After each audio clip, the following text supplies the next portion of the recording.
สื่อไปถึงสวงในเข้าใจหลักธรรมหลักดีพลิ้วเพลงธรรมผูกสัมพันธ์จิตใจร่าเริงฟังสาระธรรมะบันเทิงรื่นเริงในชีวิตยามวันว่างเดินทางไปเยี่ยมสถานีนัดพบกันน้องพี่วันนี้วันดีวันเสาร์สวดมนต์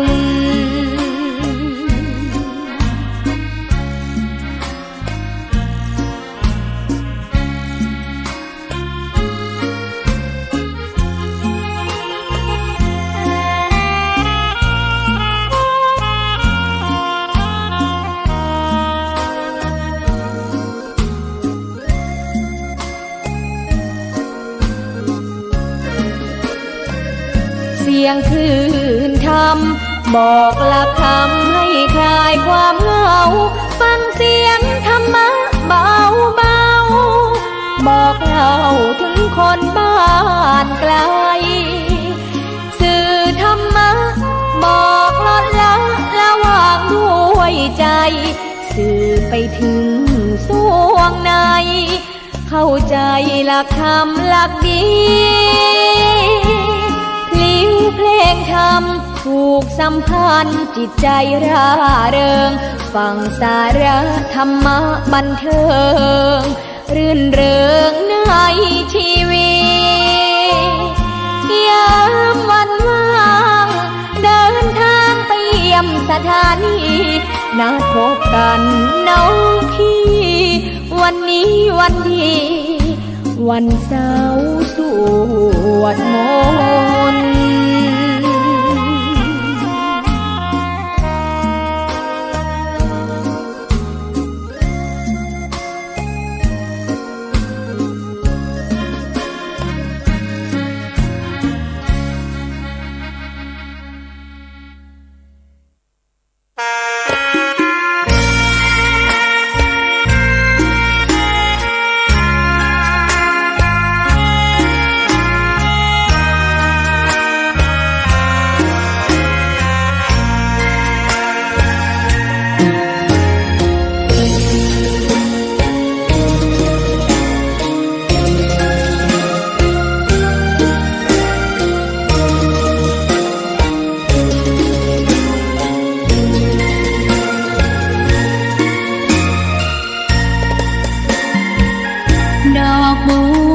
ดอกหนึ่งพึงใจไว้เพื่อบูชาแด่องค์พระศาสดาสัมมาสัมพุทธเจ้ามีความงามเงียบไม่เปรียบเทียบเขาเทียบเราใครมองไม่งามช่างเขาแต่เจ้าก็คือดอกบัวความสัตย์ซื่อยึดถือความดีเป็นหลักใครรักไม่รักก็ไม่จมปลักมองมัวเมื่อโผล่พ้นน้ำก็เห็นความงามในตัวไม่ยึดติดในตมชั่วขอเป็นดอกบัวดอกดีใครไม่มองว่าบัวงามเด่นแต่บัวก็เป็นดอกบัวทุกวันอย่างนี้ไม่อยากเด่นดังแต่มุ่งหวังในทางเด่นดีเกิดมาเพื่อสร้างบารมีถวายชีพนี้บูชาดอกบัวดอกน้อยเฝ้าคอยคนที่ใจบุญมาโอ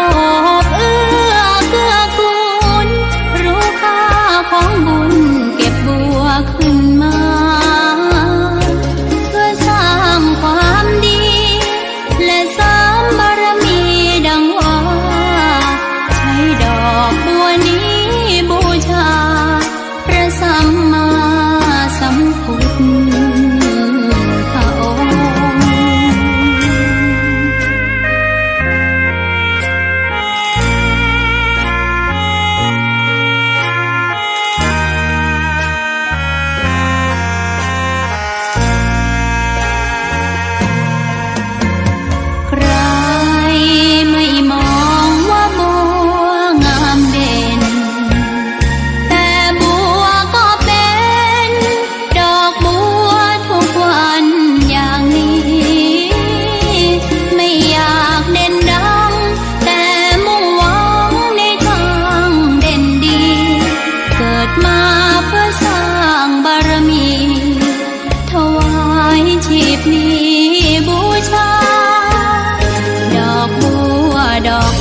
คนที่ใจบุญ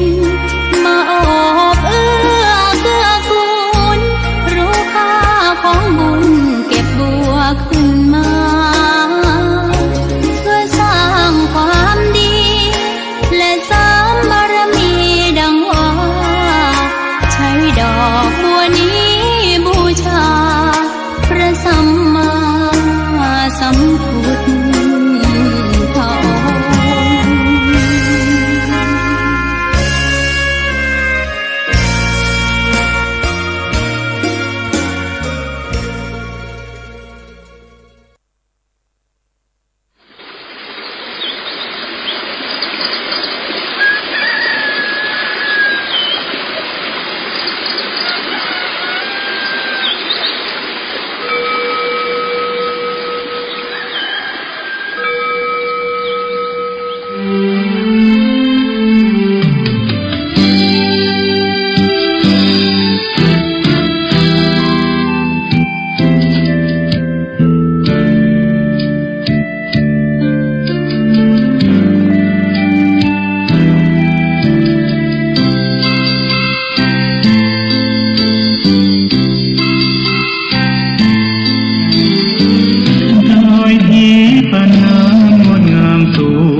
เจริญสุขศรัทธาสาธุชนพุทธบริษัททุกท่าน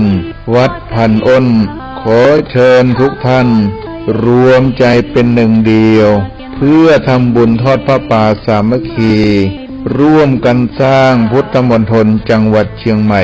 ตั้งอยู่ที่บ้านโทกเสือตำบลดอยหล่ออำเภอดอยหล่อจังหวัดเชียงใหม่ในเนื้อที่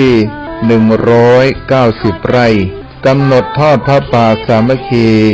ในวันพุธที่12มิถุนายน2567เวลา 14 นาฬิกาณศาลาอเนกประสงค์อมรธรรมทัศน์ศรัทธาอุปถัมภ์โดยวัดพันอ้นรับเป็นเจ้าภาพสร้างอาคาร2 หลังคือ 1. อาคารสำนักงานพุทธมณฑลจังหวัดเชียงใหม่ขนาดกว้าง12 เมตรยาว16 เมตร 2. อาคารหอประชุมคณะสงฆ์จังหวัดเชียงใหม่ขนาดกว้าง12 เมตรยาว28 เมตรใช้งบในการก่อสร้างจำนวน5,187,969 บาทกำหนดสร้างให้แล้วเสร็จในวันที่ 6 กันยายน 2567 นี้จึงเจริญพรขอเชิญศรัทธาสาธุชนทุกท่านร่วมกันทำบุญคนละเล็กคนละน้อยเพื่อให้อาคารทั้ง2 หลังนี้แล้วเสร็จตามเวลาที่กำหนดขออนุโมทนาสาธุการในกุศลเจตนาของทุกท่านไว้ในโอกาสนี้ขอเจริญพรสาธุชนทั่วไทยเข้ามาทำบุญร่วมทอดผ้าป่าเชิญมาที่วัดพันอ้น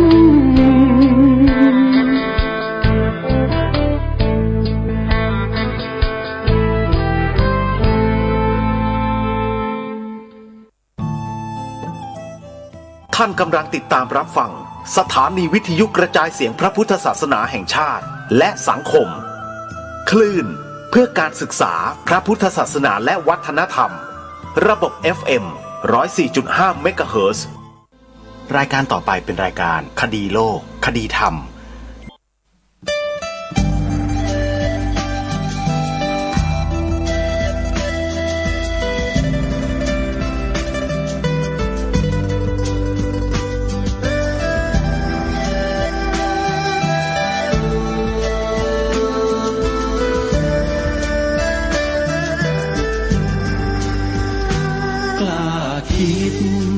ต้องกล้าทำอย่ากลัวถ้าทำความดีเร่งศึกษาปัญหาให้ทันท่วงทีเมืองไทยจะพัฒนากว่านี้รายการดีคดีโลกคดีธรรมขอรำพันบรรยายความคิดเครื่องหมายแห่งสีทั้งสามงามถนัดทางคือบริสุทธิ์สีสวัสดิ์หมายพระไตรรัตน์และธรรมะคุ้มจิตไทยแดงคือโลหิตเราใสซึ่งยอมสละได้เพื่อรักษาชาติศาสนาน้ำเงินคือสีโสภาอันจอมประชาถ้าโปรดเป็นของส่วนองค์จักริ้วเข้าเป็นไตรรงค์จึงเป็นสีธงที่รักแห่งเราชาวไทยทหารอวตารนำไปยงยุทธวิชัยวิชิตก็ชูเกียรติสยาม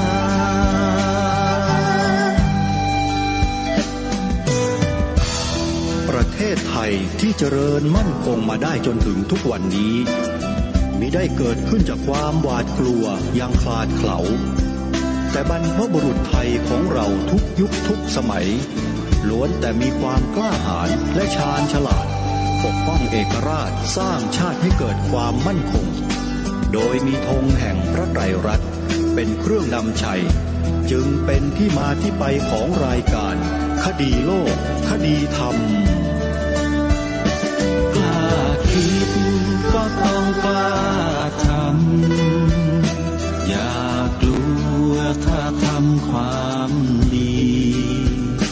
เร่งศึกษาปัญหาให้ทันท่วงทีเมืองไทยจะพัฒนากว่านี้รายการดีคดีโลกคดีธรรมรายการดีคดีโลกคดีธรรม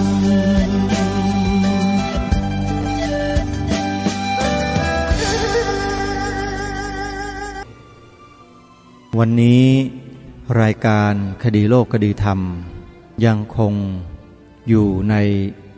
เรื่องราวที่เกี่ยวข้องกับบทพระราชนิพนธ์เทศนาเสือป่า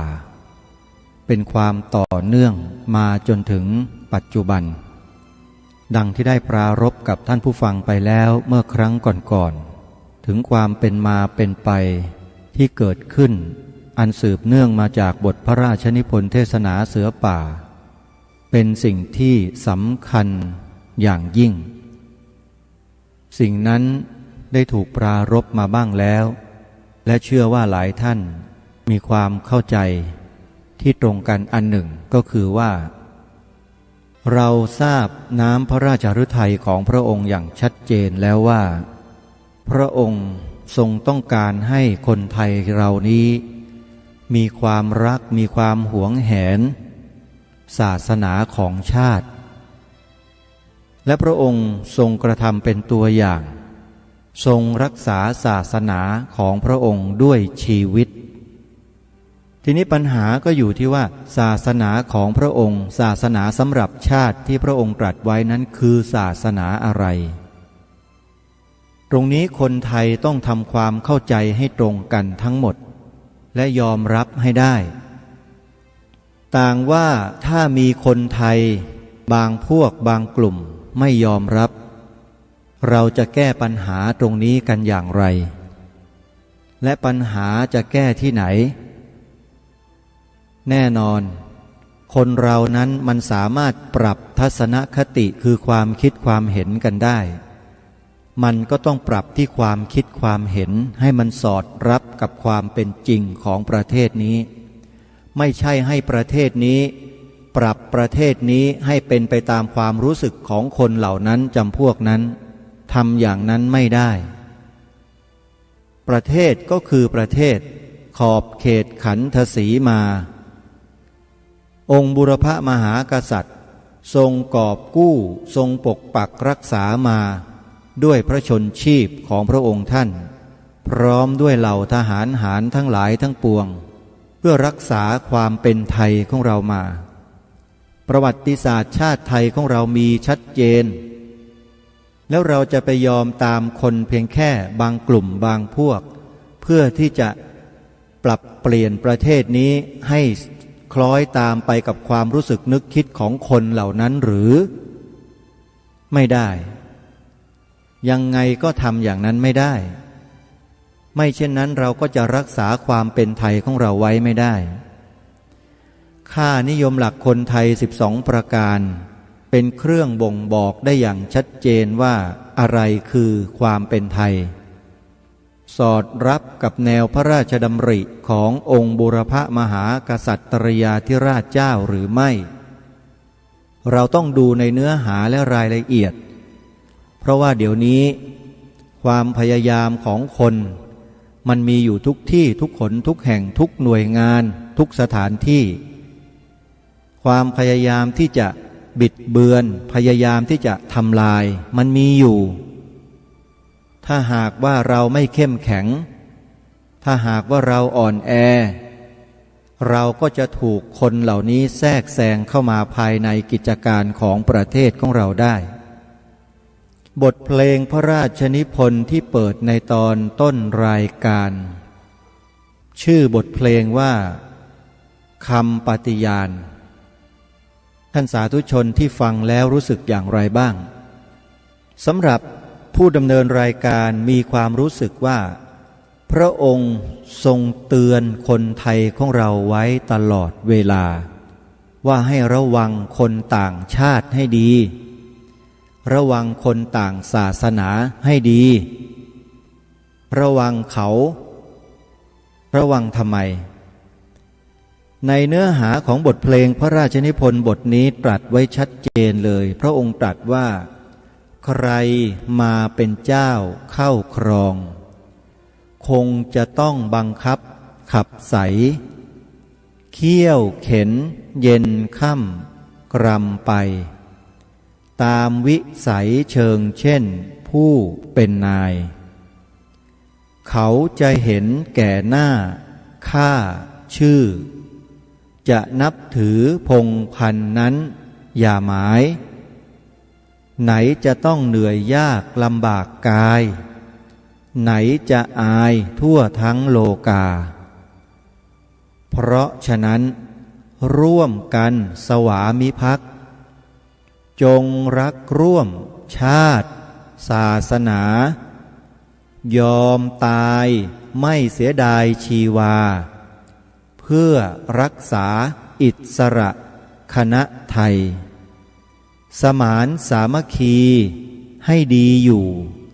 จะสู้ศึกศัตรูทั้งหลายได้ควรคิดจำนงจงใจเป็นไทยจนชั่วดินฟ้าถ้าเราต้องการให้ชีวิตของเราเป็นไทยเราก็ต้องปฏิบัติตามแนวพระราชดำริของพระองค์ท่าน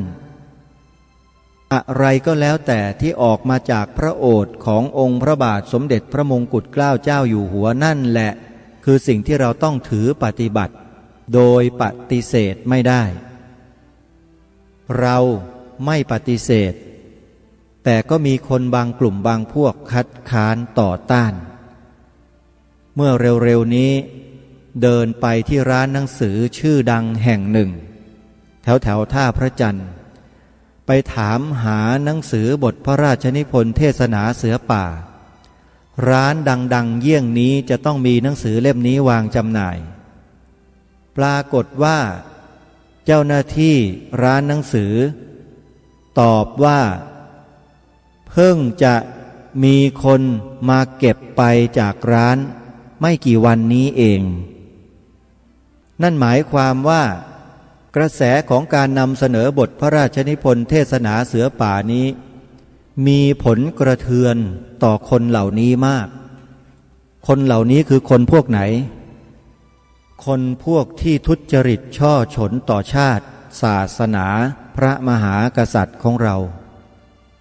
มันอยู่เฉยไม่ได้ชักดิ้นชักงอทำทุกสิ่งทุกอย่างเพื่อไม่ให้เกิดการเผยแพร่สิ่งนี้แก่พี่น้องประชาชนคนไทยเด็กเยาวชนของเราเพราะคนพวกนี้มันกลัวคนไทยสามัคคีกันเพราะถ้าคนไทยสามัคคีกันเมื่อไหร่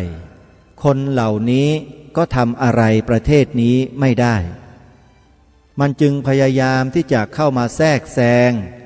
พยายามที่จะเข้ามาสร้างความแตกแยกยุแย่ให้เกิดความแตกแยกในหมู่คนไทยของเราอยู่อย่างต่อเนื่องตลอดเวลาแล้วถ้าคนไทยเราไม่มีภูมิคุ้มกันในสิ่งเหล่านี้เราก็จะตกเป็นเหยื่อของกลุ่มคนเหล่านี้เรื่อยไปพอจะดีกันเอาถูกยุแย่ให้ทะเลาะกันอีกแล้วพอจะดีกันเอาถูกสร้างเรื่องขึ้นมาปั่นหัวคนไทยให้เกิดความทะเลาะเบาะแว้งสงสัยระแวงซึ่งกันและกันอีกแล้วบ้านเมืองไทยเราเป็นมาอย่างนี้โดยตลอดท่านเคยสังเกตบ้านเมืองไทยเราบ้างไหมว่ามันเกิดเหตุการณ์เช่นนี้คือคนไทยเราเนี่ยจะต้องทะเลาะกันอยู่เป็นประจำแบ่งฝักแบ่งฝ่ายแบ่งพรรคแบ่งพวกกันอยู่ตลอดท่านไม่เคยนึกถึงเรื่องนี้กันบ้างเลยหรือองค์พระบาทสมเด็จพระมงกุฎเกล้าเจ้าอยู่หัวตรัสเตือนเราไว้มาตั้ง100 ปีแล้วเกี่ยวกับเรื่องความสามัคคีความรู้รักสามัคคีเนี่ยทรงยกตัวอย่างอุปมาอุปไมยอะไรหลายอย่างให้กับพวกเราได้ทราบและทรงวางแนวทางในการคิดในการปฏิบัติในการพูดให้เป็นไปในเสียงเดียวกันทรงวางหลักการของประเทศอันสำคัญเอาไว้ให้แก่พวกเราไว้เรียบร้อยหมดแล้วหลักการของประเทศไทยของเรานั้นมีปรากฏอยู่ที่ไหนแล้วเป็นหลักการถาวรตลอดมาระยะเวลา100 ปีที่พระองค์ทรงวางไว้ยังอยู่ทุกวันนี้แต่เราจะรู้กันหรือไม่เท่านั้นเองหลายคนไม่รู้ว่าคืออะไรและอยู่ที่ไหนมีปรากฏอยู่อย่างไรหลักการที่พระองค์ทรงวางไว้นั้นไม่ใช่รัฐธรรมนูญไม่ใช่กฎหมายที่ตราเป็นพระราชบัญญัติอะไรต่างๆระเบียบคำสั่งไม่ใช่สิ่งเหล่านี้มันมีการเปลี่ยนแปลงแก้ไขเพิ่มเติมยกเลิกและร่างใหม่เขียนใหม่ได้ตลอดเวลาถือว่าไม่ใช่หลักการของประเทศแต่เป็นหลักกูก็คือว่ากูเป็นคนร่างคนเขียนออกมาแล้วก็ให้คนทั้งหลายทั้งปวงบังคับใช้คนทั้งหลายทั้งปวงในประเทศนี้นี่เขาเรียกว่าหลักกอแต่หลักการของประเทศมีปรากฏอยู่บนผืนแผ่นดินไทยผืนนี้มาโดยตลอดแล้วองค์พระบาทสมเด็จพระมงกุฎเกล้าเจ้าอยู่หัวพระองค์ผู้ทรงเป็นพระอัจฉริยภาพมนุษย์ทรงสร้างสิ่งนี้ขึ้นมาให้เป็นหลักชัยของพวกเราชาวไทยมาโดยตลอดแล้วก็มีความพยายามของคนกลุ่มดังกล่าวนี่แหละพยายามที่จะทำการดำเนินการแก้ไขเปลี่ยนแปลงยกเลิกแก้ไขเปลี่ยนแปลงพยายามทำมาทุกวิถีทางแต่ทำไม่สำเร็จจำได้หรือไม่เมื่อครั้งที่ผ่านมาได้พูดถึงเรื่องของธงชาติไทยหลักการของประเทศถูกบรรจุไว้ในสัญลักษณ์อัตลักษณ์ของความเป็นชาติไทยก็คือธง ไตรรงค์นี่แหละคือหัวใจสำคัญของชาติบ้านเมืองอยู่ตรงนี้แต่ทุกวันนี้คนไทยเราถูกเบี่ยงเบนไปด้วยวาจาด้วยคำพูดให้ไปหลงไหลเคลิบเคลิ้มไปเชื่อในสิ่งอื่นๆที่ผิดหมดเลยไปเชื่อในคารมของคนที่เรียกตัวเองว่าเป็นนักวิชาการทั้งหลายหลงเชื่อเขาหมดเห็นเขามีดีกรีจบด็อกเตอร์เกียรตินิยมอันดับหนึ่งเหรียญทองจากประเทศนู้นประเทศนี้มีเกียรติมียศหาบรรดาศักดิ์มีอำนาจมีหน้าที่อะไรต่างๆเราก็เชื่อเขาไปหมดเลยแต่ไม่เชื่อองค์บูรพมหากษัตริย์ของตนเองเราจึงเกิดความแตกแยกกันมาอย่างต่อเนื่องเพราะว่าถูกดึงไปใช้ให้เป็นเครื่องมือของเขามาโดยตลอดเราไม่อยู่ในจุดยืนของเรากันเองตรงนี้แหละทางรายการจึงอยากจะบอกกับท่านทั้งหลายว่าเราควรจะหวนกลับคืนสู่พื้นฐานเดิมของเรากันได้แล้วอย่าไปเดินตามใครที่ไหนอีกเลยเดินตามองค์บูรพมหากษัตริย์ไทยของเราที่ทรงวางหลักการของประเทศเอาไว้ให้แก่พวกเราดีแล้วนั้นเถิดแล้วจะเกิดประโยชน์แก่ส่วนรวมโดยส่วนเดียวจริงๆความรู้รักสามัคคีจะกลับมาจะคืนมาทั้งหมดเพราะเรามายืนอยู่ในจุดเดียวกันญาติโยมสาธุชนทุกท่านบทพระราชนิพนธ์เทศนาเสือป่านี้คือคำตอบทุกสิ่งทุกอย่างหลักการวิธีการทั้งหมดจะรวมอยู่ในนี้หมดแล้วจึงไม่แปลกอะไรเลยที่คนเหล่านั้นเขาพยายามที่จะต่อต้านคัดค้านเรียกเก็บหนังสือบทพระราชนิพนธ์เทศนาเสือป่านี้ออกไปจากร้านหนังสือชื่อดังของประเทศเพื่อไม่ให้คนไทยเราไปถามหาแล้วซื้อเจอได้แต่ไม่เป็นไรทางรายการได้ประกาศให้กับทุกท่านได้ร่วมแรงร่วมใจกันมีส่วนร่วมในการเผยแพร่กันแล้วด้วยการรับเป็นเจ้าภาพบริจาคปัจจัยผลิตแผ่นซีดีเสียงอ่านบทพระราชนิพนธ์เทศนาเสือป่าที่ทางรายการคดีโลกคดีธรรมจะผลิตขึ้นมาในอนาคตอันใกล้นี้ด้วยกันใครคิดว่าสิ่งที่ทางรายการคดีโลกคดีธรรมทำอยู่และจะทำนี้มีประโยชน์ต่อชาติศาสนาพระมหากษัตริย์ของเราด้วยกันอาตมาภาพเปิดโอกาสให้ทุกท่านได้เป็นส่วนหนึ่งที่สำคัญในการที่จะผลิตเนื้อหาสาระตรงนี้เผยแพร่สู่สาธารณชนอย่างเร่งด่วนที่สุดเพราะเราจะรออะไรรอเวลาไหนไม่ได้อีกแล้วเพราะเนื่องด้วยว่าประเทศไทยของเรากำลังถูกครอบงำด้วยระบบที่ไม่พึงปรารถนาเข้ามาทุกทีแม้แต่อาหารการกินก็ถูกรุกถูกบีบบังคับว่าต้องให้ใส่ตราสัญลักษณ์นั้นสัญลักษณ์นี้ทางด้านศาสนามาแล้วทราบว่าตอนนี้กลุ่มองค์กรชาวพุทธกำลังยื่นหนังสือต่อต้านคัดค้านกันสุดลิ่มทิ่มประตูกันอยู่ตอนนี้ถ้าใครสนใจเรื่องนี้ก็สามารถที่จะติดตามทางโซเชียลมีเดียจะมีผู้เผยแพร่เรื่องตราสัญลักษณ์ที่ติดตามผลิตภัณฑ์ต่างๆเป็นตราสัญลักษณ์ทางศาสนาเนี่ยนะ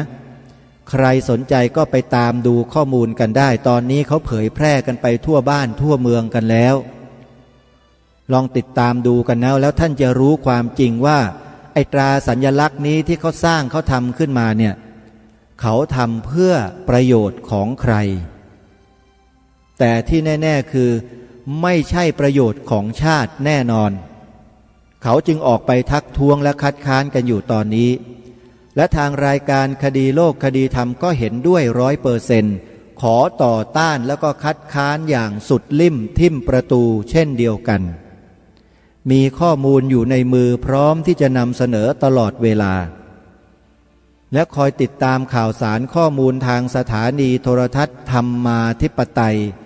ดีทีวีให้ต่อเนื่อง แล้วท่านจะรู้ข่าวสารข้อมูลตลอดเดี๋ยวนี้สามารถที่จะติดตามรับชมดีทีวีได้ทางโทรศัพท์มือถือแล้วโดยเฉพาะรายการสดเพียงรายการเดียวออกอากาศ4 รอบคือรายการตระเวนคนตระเวนธรรมจะมีวิทยากรผู้ทรงความรู้มีประสบการณ์สามารถที่จะนำเสนอข่าวสารข้อมูลเนื้อหาสาระที่เป็นประโยชน์ต่อส่วนรวมแก่พวกเราทั้งหลายได้ตลอด24 ชั่วโมงโดยเฉพาะรายการสดในช่วงเวลา 19:30 นาทีรายการตระเวนคนตระเวนธรรมที่มีอัตมภาพเป็นผู้ดำเนินรายการด้วยตนเองทำหน้าที่นี้มาเกือบ7 ปีแล้วนั่งอยู่หน้าจอโทรทัศน์สถานีโทรทัศน์ดีทีวี1:30 ถึง 3 ทุ่มถ้าใครดูรายการสดในช่วงดังกล่าวไม่ได้เราก็จะนำเทปไปรีรันออกอากาศอีกครั้งหนึ่งในรุ่งเช้าของวันรุ่งขึ้น8:30 ถึง 10 โมงก็คอยติดตามรับชมรับฟังกันถ้าใครดูตอนเช้าไม่ได้ตอนเย็นมีอีก1 รอบ4 โมงเย็นหรือ 16 นาฬิกาถ้าใครดูทั้ง3 รอบไม่ได้ก็มีรอบดึกเลยคือตี 3เพราะฉะนั้นรายการนี้จะออกทั้ง4 รอบแล้วก็มีการถ่ายทอดทางสถานีวิทยุดังกล่าวที่ท่านกำลังฟังอยู่นี้ด้วยในช่วง 20:30เป็นรายการสดการติดตามข้อมูลข่าวสารผ่านสื่อก็เป็นเรื่องที่มีความสำคัญมากเพราะท่านสามารถที่จะติดตามสถานการณ์ได้อย่างต่อเนื่องและสะดวกที่สุดผู้ดำเนินรายการและวิทยากรนั่งพูดอยู่ที่หน้าจอโทรทัศน์ท่านก็เปิดรับชมรับฟังกันได้ที่บ้านทันทีโดยไม่ต้องลงทุนมาฟังถึงสถานีโทรทัศน์รายการวิทยุก็เช่นเดียวกันเพียงแค่ท่านเปิดคลื่นรับฟังหรือวิทยุของท่านแล้วหมุนคลื่นมาให้ตรง AM 1422เวลา 11 นาฬิกาหรือเวลาเพลคดีโลกคดีธรรมรายการนี้ออกอากาศให้ท่านสาธุชนได้ติดตามรับฟังกันเป็นประจำทุกวันจันทร์ถึงวันศุกร์ในเขตกรุงเทพมหานครและปริมณฑลติดตามรับฟังกันได้และตอนนี้สถานีวิทยุคลื่นวัฒนธรรมของเราก็กำลังออกอากาศให้ญาติโยมสาธุชนได้ติดตามรับฟังกันในภาค FM คลื่น 88.75 เมกะเฮิรตซ์ได้อีกด้วยแล้วสามารถฟังทางวิทยุโทรศัพท์มือถือได้ทางแอปพลิเคชันก็ฟังได้โดยท่านดาวน์โหลดแอปพลิเคชันที่มีชื่อว่าวิทยุพุทธศาสนาทั่วไทยแล้วท่านจะฟังรายการดีๆจากวิทยุแอปพลิเคชันนี้ตลอด24 ชั่วโมงโดยเฉพาะรายการคดีโลกคดีธรรมนั้นออกทางสถานีวิทยุพระพุทธศาสนาแห่งชาติที่มีอยู่ในแอปพลิเคชันนี้ตั้งแต่สถานีแรกสถานีที่2 3 4 5เรียงลำดับกันลงมาขึ้นมาอันดับแรกเลยก็คือเพลงประจำรายการนี่แหละคือสิ่งที่จะบอกกับคนไทยทั้งหลายว่าถ้าท่านต้องการรักษาความเป็นไทยแบบง่ายๆในเบื้องต้นแบบเร่งด่วนท่านร้องเพลงประจำรายการคดีโลกคดีธรรมให้ได้เท่านั้นท่านก็ถือว่าได้ปกปักรักษาความเป็นไทยไว้ในเบื้องต้นแล้วเพราะความเป็นไทยทั้งหมดทั้งปวงได้รวมลงอยู่ในสัญลักษณ์ของความเป็นไทยนั่นก็คือธงชาติไทยหรือธงไตรรงค์ของเรานั่นเองเพลงชาติไทยและธงชาติไทยเป็นสัญลักษณ์ของความเป็นไทยเราจงร่วมใจยืนตรงเคารพธงชาติเพื่อความภาคภูมิใจในเอกราชและความเสียสละของบรรพบุรุษไทยเห็นไหมทุกวันที่เราฟังผู้ประกาศเขาประกาศให้เคารพธงชาติเนี่ยมีเหตุผลอยู่เพียงเท่านี้เพลงชาติไทยและธงชาติไทยเป็นสัญลักษณ์ของความเป็นไทยเห็นไหม ความเป็นไทยอยู่ที่นี่ทั้งหมดเลยเมื่อความเป็นไทยมีปรากฏอยู่ที่นี่แล้วผู้ประกาศเขาก็เชิญชวนต่อว่าเป็นสัญลักษณ์ของความเป็นไทย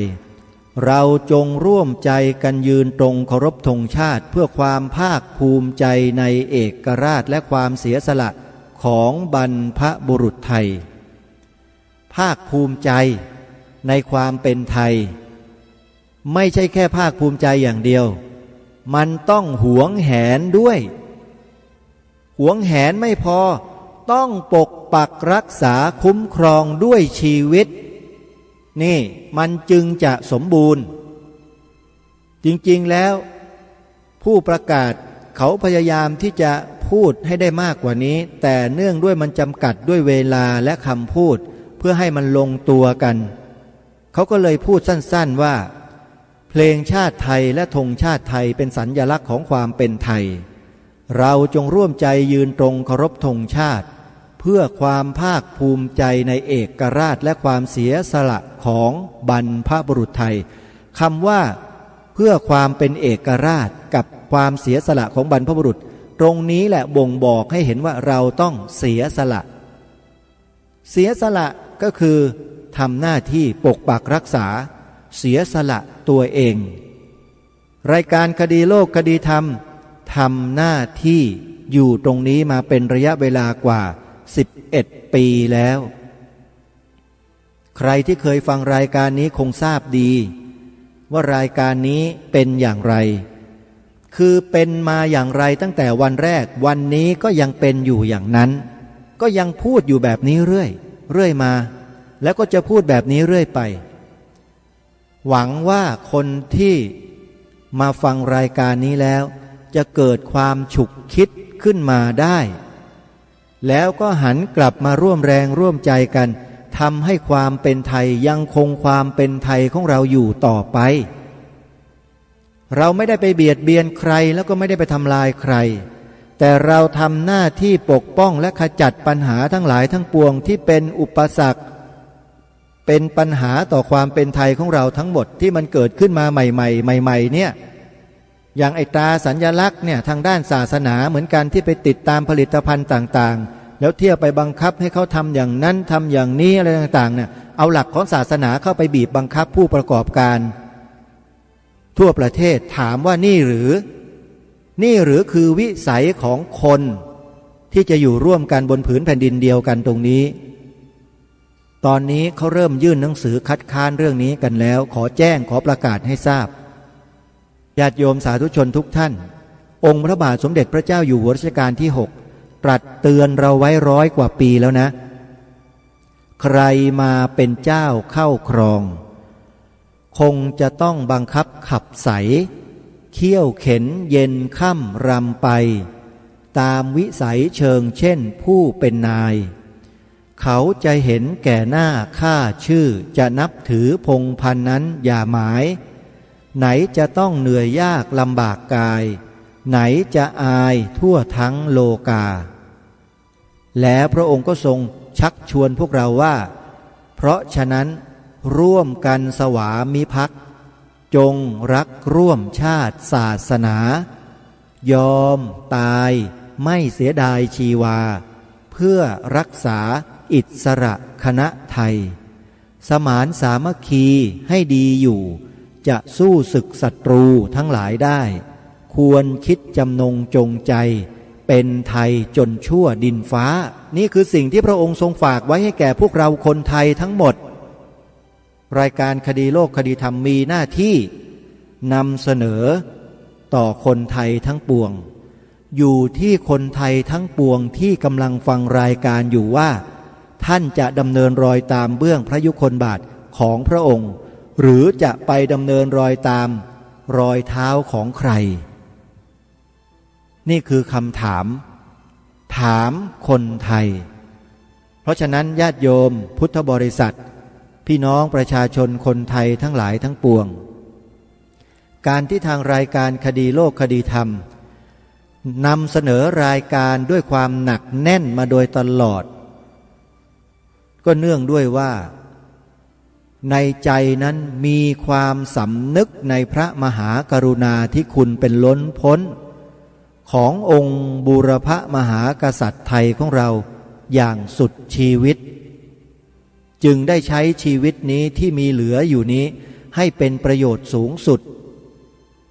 จะไม่ปล่อยชีวิตนี้ให้มันสูญเปล่าไปโดยเปล่าประโยชน์ท่านสาธุชนทุกท่านชีวิตคนเรามันไม่ได้จบแค่ชาตินี้นะตราบใดที่เรายังไม่สามารถทำลายเหตุปัจจัยแห่งการเวียนว่ายตายเกิดได้แบบเบ็ดเสร็จเด็ดขาด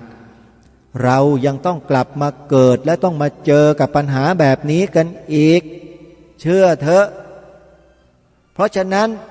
อะไรที่มันทำได้ตอนนี้ทำจะรออะไรกันชาติหน้าล่ะท่านเหตุมันเกิดที่ไหนแก้มันที่นั่นอย่างทางรายการคดีโลกคดีธรรมนำเสนอมาโดยตลอดว่า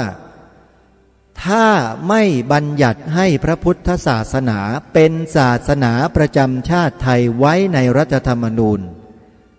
ในอนาคตประเทศไทย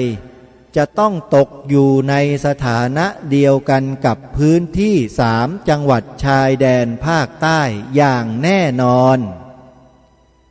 ท่านพอมองออกหรือยังว่าคำพูดนี้มันกำลังจะเป็นจริงท่านเชื่อหรือยังบอกแล้วว่ารายการคดีโลกคดีธรรมเนี่ยไม่ธรรมดาวิเคราะห์สถานการณ์ล่วงหน้ามาเป็น10 ปีจากการศึกษาค้นคว้าหาข้อมูลมาโดยตลอดไม่ได้อยู่นิ่งเลยชีวิตนี้ไม่ได้กินนอนเหมือนคนอื่นเขาชีวิตมีแต่หน้าที่มีแต่การงานมาโดยตลอดไม่เชื่อก็ไปถามพระเดชพระคุณท่านเจ้าคุณพระเทพวิสุทธิกวีประธานบริหารศูนย์พิทักษ์พระพุทธศาสนาแห่งประเทศไทยดูก็ได้ว่าบุคคลที่กำลังพูดเปล่าอยู่เนี่ยเป็นคนยังไงนั่นแหละคือผู้ที่จะตอบคำถามทุกท่านได้ถ้าไปถามรูปอื่นนี่ไม่แน่เหมือนกันแต่ถ้าพระเดชพระคุณท่านเจ้าคุณพระเทพวิสุทธิกวีนี่ชัดเจนเพราะทำงานร่วมกับท่านมาโดยตลอด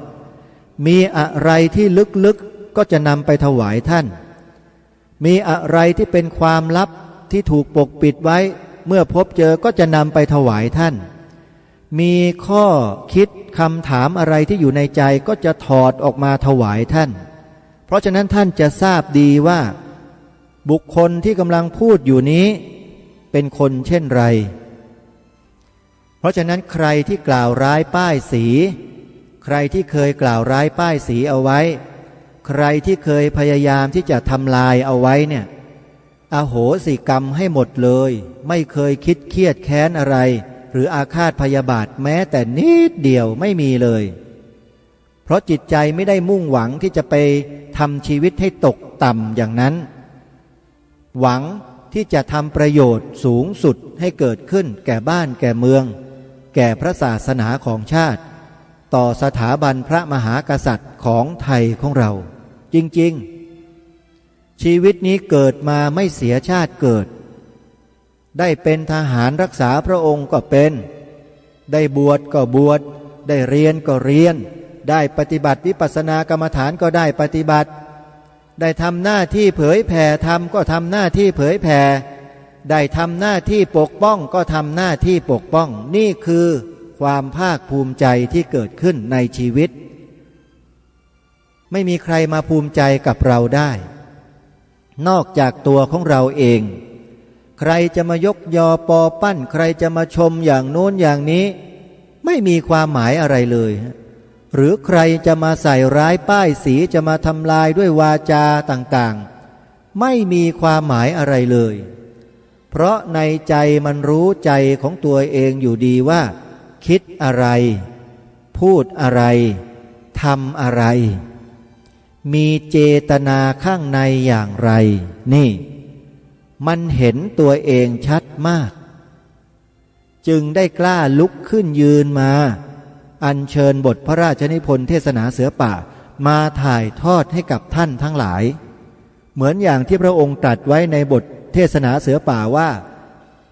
พระองค์จึงทรงมั่นพระราชฤทัยแล้วจึงทรงลุกขึ้นยืนเพื่อแสดงเทศนาทางพระพุทธศาสนาให้แก่ท่านทั้งหลายเห็นไหมฮะพระองค์ทรงมีความมั่นพระราชฤทัยอย่างสูงยิ่งจึงทรงกล้าลุกขึ้นยืนแสดงเทศนาทางพระพุทธศาสนาแก่เราทั้งหลายเห็นไหมล่ะแล้วเมื่อผู้ดำเนินรายการหรืออาตมาภาพได้ศึกษาบทพระราชนิพนธ์เทศนาเสือป่านี้เป็นสิบรอบมาแล้วเนี่ยบอกได้เลยว่ามีแต่จะสร้างความภาคภูมิใจและความภาคภูมิใจให้กับตัวเองมั่นอกมั่นใจให้กับตัวเองเพียรพยายามมีเพิ่มขึ้นฉันทะวิริยะจิตตะวีมังสาหนาแน่นมากขึ้นเข้มข้นยิ่งขึ้นนี่อิทธิบาททั้งสี่เริ่มจะมีพลังอยู่ในกายและใจนี่มากขึ้นทุกวันจริงๆนี่คือการปฏิบัติธรรมไปในตัวฝึกฝนอบรมตนปฏิบัติตนทำหน้าที่ไปพร้อมๆกันนี่คือการปฏิบัติธรรมขององค์สมเด็จพระบรมศาสดาสัมมาสัมพุทธเจ้าอย่างที่ครูบาอาจารย์สายกรรมฐานท่านสอนไว้ทั้งหมดคือการทำหน้าที่การงานนี่แหละคือการปฏิบัติธรรมแต่ต้องทำให้เป็นคิดให้เป็นถ้าทำไม่เป็นคิดไม่เป็นมันก็จะไม่ใช่การปฏิบัติแต่มันจะเป็นการกระทำให้เกิดความวิบัติก็เหมือนอย่างที่หลายๆคนเขาทำกันอยู่ในสังคมไทยปัจจุบันเนี่ยมีแต่ความวิบัติแล้วก็วิบัติกันตลอดทำกันออกมาทีไรคนไทยก็ทะเลาะเบาะแว้งแก่งแย่งชิงดีชิงเด่นเอาชนะค้าคานทะเลาะเบาะแว้งกันเข็นฆ่ากันในที่สุดนี่เขาทำกันมาเป็นแบบนั้นแต่สำหรับรายการคดีโลกคดีธรรมไม่ได้ยกตัวเองเพราะเราได้อัญเชิญบทพระราชนิพนธ์ขององค์พระมหากษัตริย์มานำเสนอข้าพเจ้าไม่ได้เป็นผู้ทำเองแต่องค์บูรพมหากษัตริย์เป็นผู้ทรงกระทำเป็นแบบอย่างเอาไว้รายการคดีโลกคดีธรรมมีหน้าที่อัญเชิญมานำเสนอต่อคนไทยเท่านั้นเองอยู่ที่คนไทยซึ่งเป็นผู้ฟังทั้งหลายว่าท่านจะเชื่อตามพระองค์หรือไม่นี่คือสิ่งที่ท่านต้องตอบคำถามตัวท่านเองอย่างที่บอกไปในรายการว่าถ้าใครเห็นดีเห็นชอบเห็นงามในสิ่งนี้ช่วยกันรับเป็นเจ้าภาพผลิตซีดีเสียงอ่านรายการคดีโลกคดีธรรมบทพระราชนิพนธ์เทศนาเสือป่าเผยแพร่รับรองได้ว่าฟังแล้วจะเกิดความสำนึกขึ้นมาในใจอย่างมากมายทีเดียวแล้วจะรู้อะไรหลายสิ่งหลายอย่างในประเทศไทยของเราด้วยโดยเฉพาะเรื่องของศาสนาต่างๆได้ศึกษาเรื่องศาสนาเปรียบเทียบด้วยนะซึ่งหาที่ไหนไม่ได้ไม่มีจริงๆฮะไปดูในตำราศาสนาเปรียบเทียบที่เขาเรียนกันอยู่ตามมหาวิทยาลัยนะไม่มีแบบนี้นะไม่มีสอนแบบนี้เด็ดขาดมีแต่บทพระราชนิพนธ์เทศนาเสือป่าเล่มเดียวฉบับเดียวเท่านั้นที่พระองค์ท่านตรัสบนพื้นฐานของความรู้ของพระองค์ท่านจริงๆเพราะทรงเป็นนักเรียนนอกพระราชบิดาคือองค์พระบาทสมเด็จพระจุลจอมเกล้าเจ้าอยู่หัวทรงส่งพระองค์ไปศึกษาในต่างประเทศจนจบทรงรอบรู้ไม่ใช่รู้ธรรมดานะฮะไม่ใช่รู้จากการอ่านตำราเฉยๆเหมือนอย่างที่จบกันมาตามมหาวิทยาลัยนี่ไม่ใช่แต่ทรงรอบรู้จริงๆทรงมีพระสติปัญญาอย่างเฉียบแหลมมั่นคงมากทรงเป็นนักเรียนนอกเมื่อเสด็จกลับพระนครคือประเทศไทยมิได้ทรงนำเอาความศิวิไลของฝรั่งมาเผยแพร่คนไทยนะไม่มีฮะและพระองค์ยังทรงปฏิเสธด้วยไอ้ความศิวิไลแบบผิดของพวกฝรั่งเนี่ยที่คนไทยเรามาถือผิดกันอยู่ในสมัยรัชสมัยของพระองค์ทรงตรัสเปรียบเทียบให้เห็นชัดเจนเลยแล้วทรงตรัสบอกเลยว่าความศิวิไลที่แท้จริงนั้นก็คือ ความที่มนุษย์เรานั้นอยู่ร่วมกันได้อย่างปกติสุข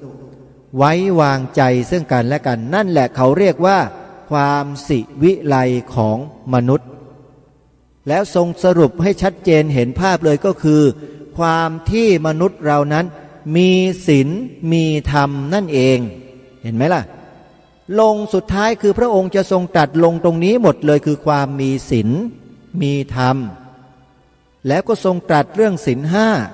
ใครอยากจะศึกษาเรื่องศีลห้าแบบชัดๆอยู่ในบทพระราชนิพนธ์เทศนาเสือป่านี้ทั้งหมดและไม่ใช่แค่นั้นสถานการณ์ของโลก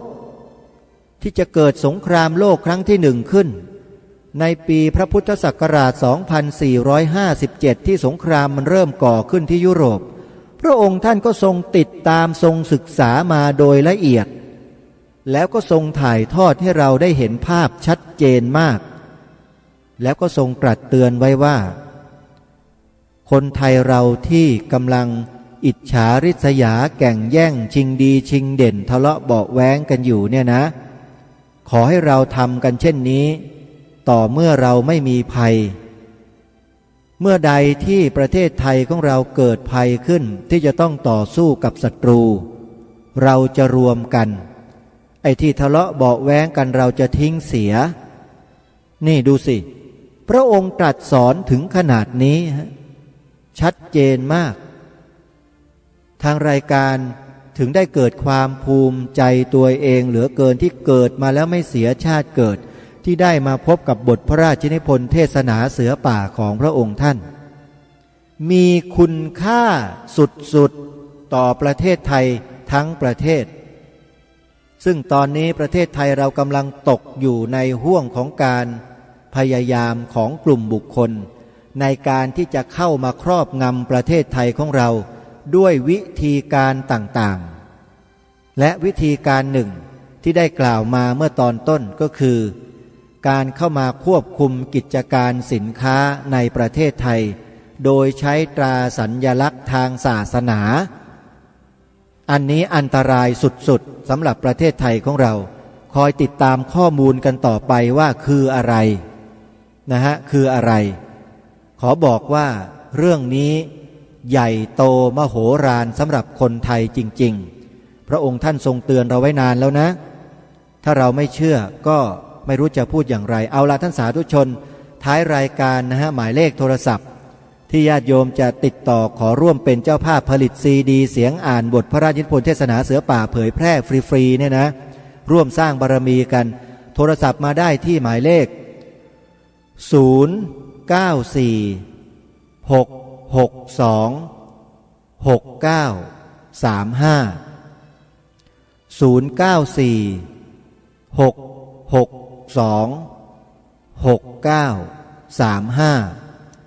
ขออนุโมทนาสาธุบุญกับจิตใจของคนไทยของเราลูกหลานไทยของเราทุกท่านที่จะได้ร่วมด้วยช่วยกันเผยแพร่สมบัติอันล้ำค่าชิ้นนี้